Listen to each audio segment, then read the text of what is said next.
Join us for the very first IFL Live at London's Indigo at the O2, Sunday, August the 13th, with me, Coogan Cassius, and some very special guests. Eddie Hearn, Darren Barker, Johnny Fisher and more.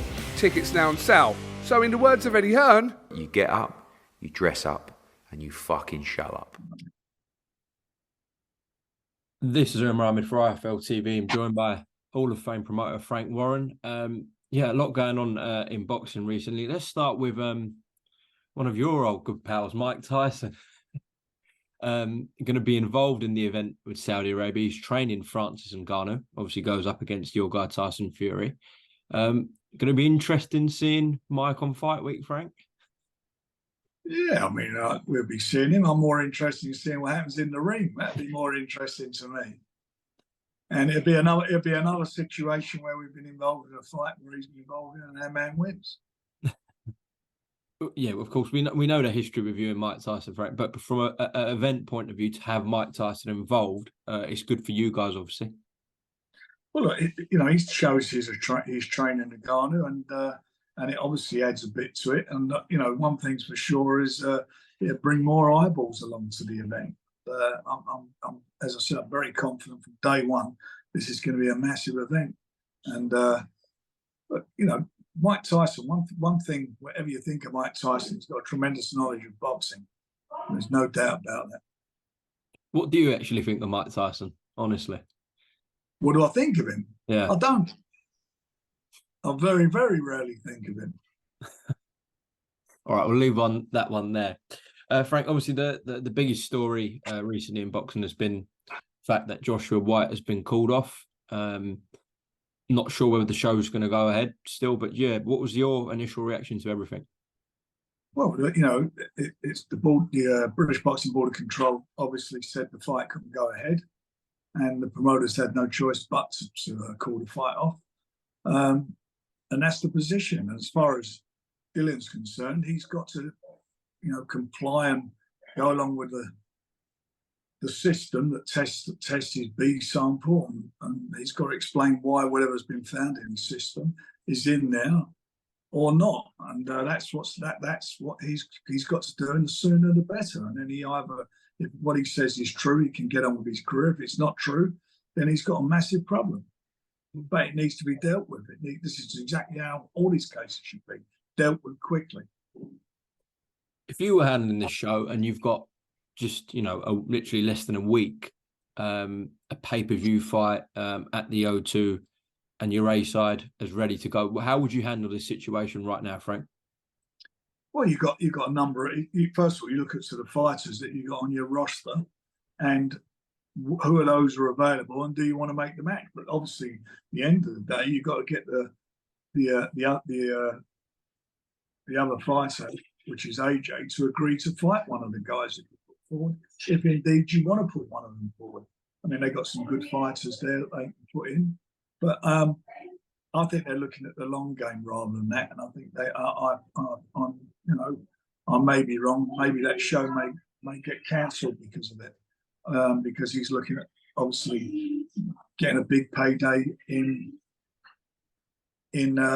Saudi on the Skills Challenge show sometime next year. There are a few obviously heavyweights on this card. You had a fight with Filip Hrgovic and Dempsey McKean. Derek Chisora was going up against Gerald Washington. So there's 4 heavyweights there. A lot of people suggested one of them to go in with AJ. Yeah, I mean, as you say, they're there to be done. But at the end of the day, it's AJ who's got to decide whether he wants to move forward with one of those fights. And there lies the question: does he want to do that? And my opinion, I may be wrong. My opinion, I don't think he does. One of them was, as I said, Derek Chisora, who you had on your show in December. I got a lot of criticism for that. He was ranked at the time; he was the highest ranked available opponent.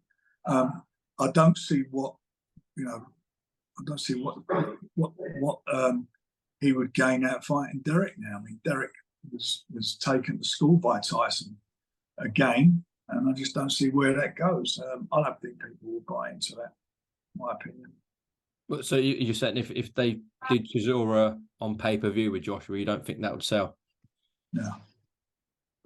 People may want to watch it. I don't know, but I mean, it's not a fight that appeals to me. And I had a lot of stick as well. I keep saying it, from certain quarters about when we made the fight with Tyson. I think people are double down on it now because Tyson that's done such a job in his last one.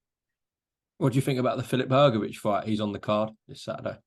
That would be a decent fight because Hrgović is, he's a winning fighter. He had that controversial win over Zhang, but I'd watch that. I would watch that fight. Yeah.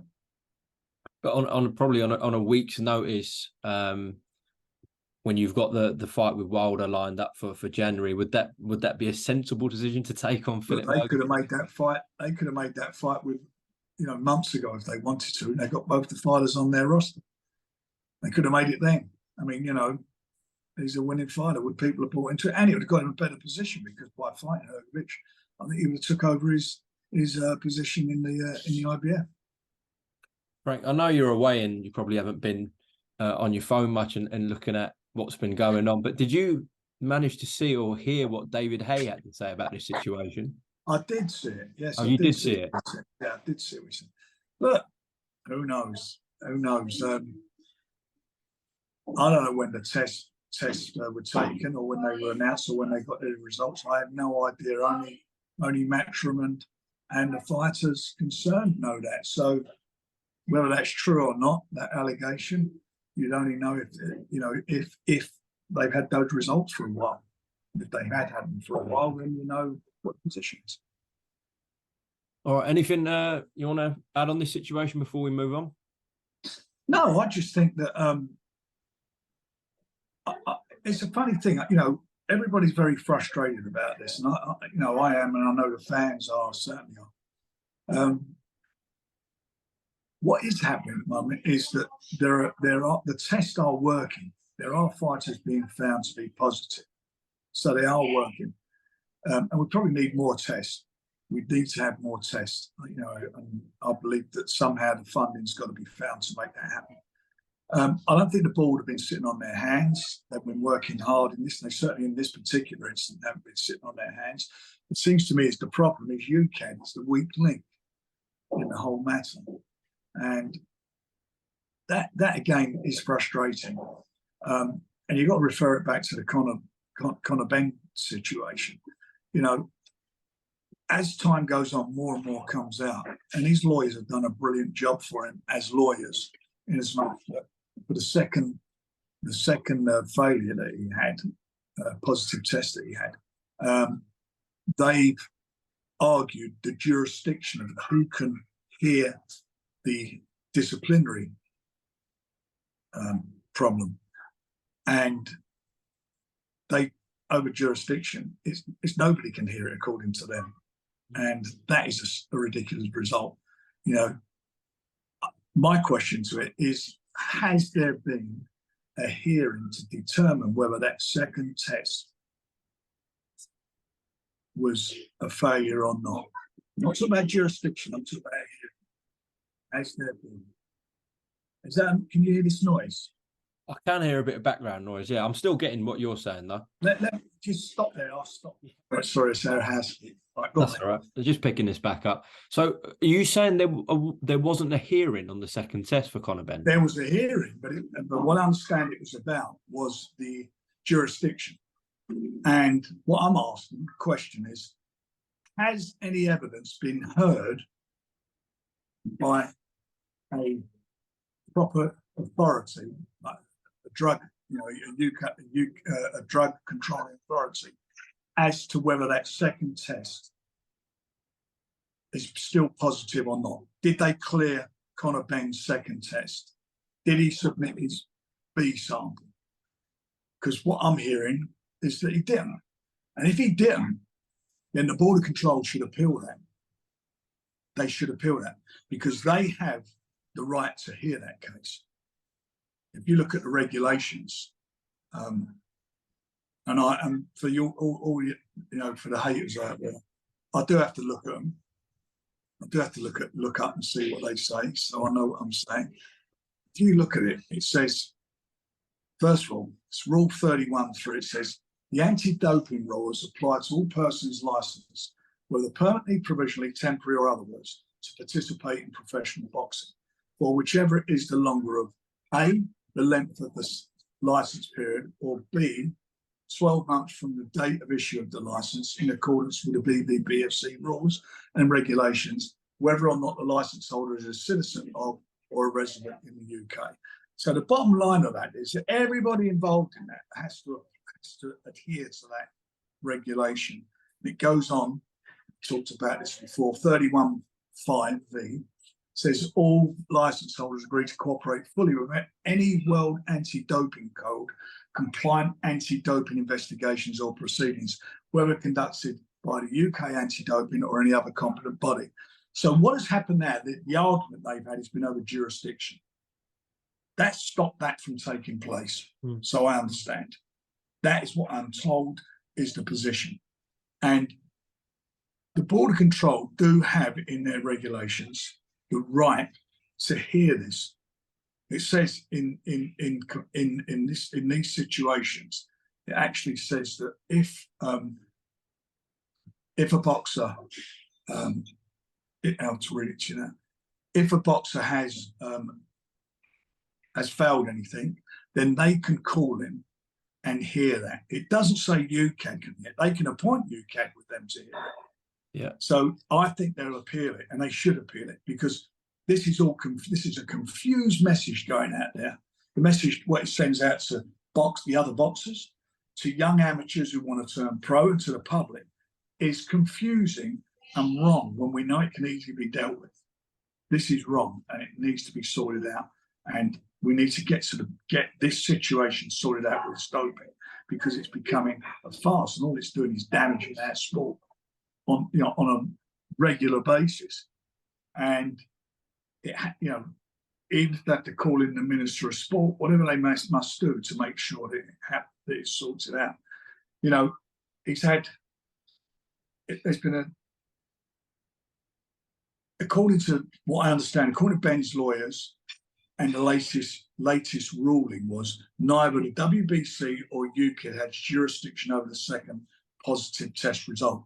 So my question is, if they don't, who does and who has? Yeah, okay. Frank, just to close off, not long to go now till Poland. Have you spoken to your man Daniel Dubois in camp in Spain? How's he doing? Yeah, sorry, just before we close off, there's another thing that's come up as well. I'm reading, I don't know how true it is, that Matchroom are now working with drug-free sport.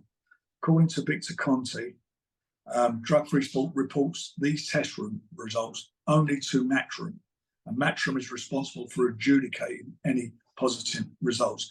That's what allegedly is happening. Now, if that is happening, there's a couple of questions. One, have they conducted any fights under this regime? And two, has anybody tested positive? And if they did, what did they do about it? And I suppose there's another question is, are they competent enough to make these decisions based upon the fact that they were pushing for the fight to take place between Benn and Eubank after 2 positive tests by Conor Benn? Where did you hear that from? Victor Conti? No, it's out there. That's out there. That is out there. Apparently that's out there. And that can't be right. That'd be like me or any other promoter. We've got the results in. Do we want them? Do we go to the fighters for the results? Say, for example, as Conor Benn fighting Eubank, you got those results in from these people, and you say to Conor Benn, right, you've tested, this is all hypothetically, you've tested positive. Now, I'm going to tell the other side what the position is. You go to Eubank and say, right, he's tested positive. Do you still want to fight? No one knows about this, because it's down to us to adjudicate on this. Do you want to take place? And if he says yes, then you've got a fight taking place with a guy who tested positive. Now, that is not on, and it should not be allowed. And I don't, and for me, there's no excuse for this. We have a system. We got VADA, who, according to Matchroom, Eddie Hearn, up until a couple of months ago, were the best testing organisation in the world, and we've got UKAD. And between the two of them, they should be able to test people. And once they're tested, they should have and the rules are going to have to be amended if the lawyers manage to, Benn's lawyers manage to change this. They're going to have to change the rules that when these rules do come out, these are the organisations, or UKAD in our case, have to hear it. There's no going anywhere else. It's not an argument of jurisdiction. That is what it is. Because if the fight you were going to have that you tested positive was going to take place in our jurisdiction, i.e. the UK, and you're saying that shouldn't be now because of that test, that you shouldn't hear it, how can that be right? It's pointless. Mm. The whole thing becomes absolutely pointless. And lawyers are doing a great job. But it's not a job that it might be in the interest of their client, but it is not in the interest of the sport. In my opinion, that you are taking the jurisdiction away from the drug testing authorities here. It can't be right. Okay. Just to the question I asked before, have you spoken to Daniel in camp in Spain? Yes, but he's in really good spirits. He's getting a lot of southpaw sparring, and he seems extremely confident, which is good, and I'm pleased to hear that. It's a tough fight. I'm not saying anything, but I genuinely do think he's going to win it. And I think this is all going to be about his temperament. I know he's got the skills, he's got the power, he's got the youth, he's got all those things going for him. And I think it's all going to be about his temperament, and I do believe he's got the temperament for it. Okay, we shall see. Listen, Frank, enjoy the rest of your holiday. I'll see you next week for the McCann-Baluta fight week in London. It's a good fight, eh? Yeah, look forward to Dennis in a big step up. Join us for the very first IFL Live at London's Indigo at the O2, Sunday, August the 13th, with me, Kugan Cassius, and some very special guests. Eddie Hearn, Darren Barker, Johnny Fisher, and more. Tickets now on sale. So in the words of Eddie Hearn, You get up, you dress up, and you fucking show up.